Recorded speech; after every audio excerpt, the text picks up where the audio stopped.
Isa ito sa puno ng pipino na ating kailangan ng i-transplant.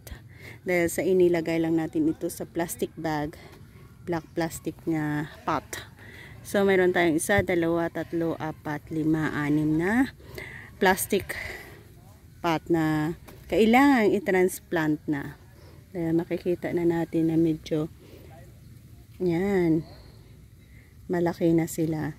So kung isa ka sa nagsubaybay ng ating pagtanim ng pipino na ito, ipakita ko sa inyo ang ating direct planting na mga ka-time niyang itinanim natin. Yan, isa yan. And hanggang doon yan sa dulo. Yan yung mga pipino na ating itinanim dito. Yan. Hanggang doon sa area na yun. Dito naman sa kabila, ang ganda ng tubo dito sa kabila. Ayan. Yan, ang ganda na. Hanggang doon din yan sa pinakadulo. At naglagay na tayo dito ng yan, bagong hukay na kailangan natin pa gapangin din dyan. So, ang ating gagawin ngayon ay ang pag-transplant ng ating nasa pot na yon. Kuha tayo isa dito. Dalhin natin doon sa area kung saan natin pwedeng i-transplant. Ayan, meron na tayo dito nakaabang.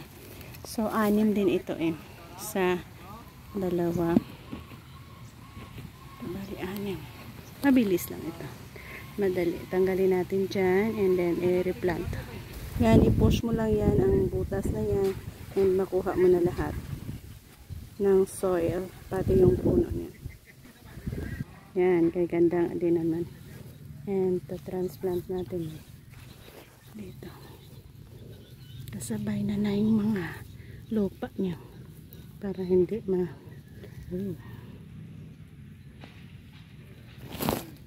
Yan, sana lalago kayo at mamunga ng madami.